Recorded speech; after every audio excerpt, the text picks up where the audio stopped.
Hi everyone, my name is Hibah. I'm an executive assistant here at LendCity Mortgages, and we're just going to go over the types of documents you'll need for your application.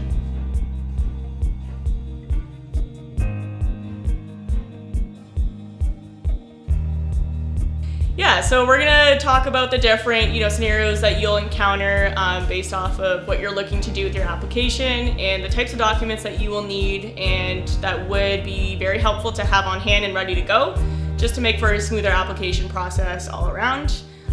It'll help me help you, and it'll be great. So, to start off, let's touch on pre-approvals. If you're looking to do a pre-approval, basically all we really need are, 2 pieces of ID, and only one of them needs to be a photo ID. But we do need to have the front and the back sides of your ID. And if it's a passport, we do need the top and the bottom of the page that has your photo. And then on top of that, we will need your income documents. So that is your T4s for the last 2 years, 2 current pay stubs, and a job letter. So, you won't always need all 3 of these things for pre-approval for your income. But, certain scenarios you can kind of encounter certain scenarios where, for example, if for your T4s, we usually take your last 2 years average.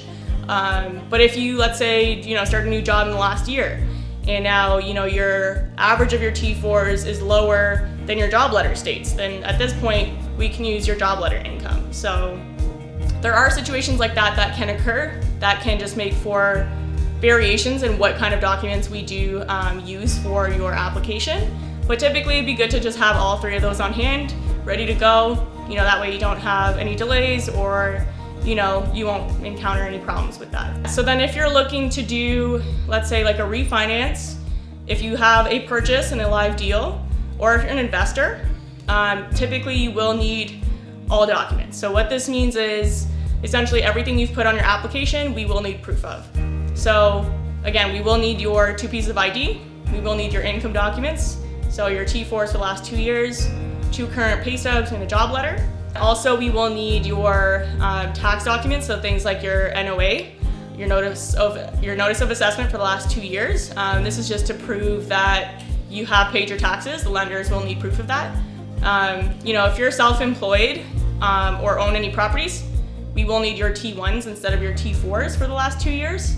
And then also for your properties. If you own multiple properties, we will need your property documents, which are your mortgage statements, your property tax bills, and your lease agreements for each property.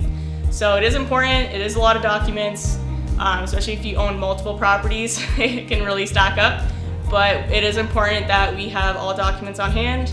You will need it, and it just allows for a smoother application process if you have all of that on hand and ready to go. Now, another thing to note too is your job letter has to be within 30 days, or else it's expired technically to the lender's eye. So, you won't always need that. If you're still in the beginning stages of like a pre-approval, you can use an old job letter if nothing's changed in your income and you're employed with the same company. We can use that for your pre-approval process, but once you do have an approval and you have purchased a home, the lenders will need a more current job letter. And then also please note that any documents we do ask for, we do need all pages of every document, and then we also need the documents to be clear and legible. The lenders will not accept, some half-cut documents or blurry documents. We need it to be clear, legible, and we need all pages of every document.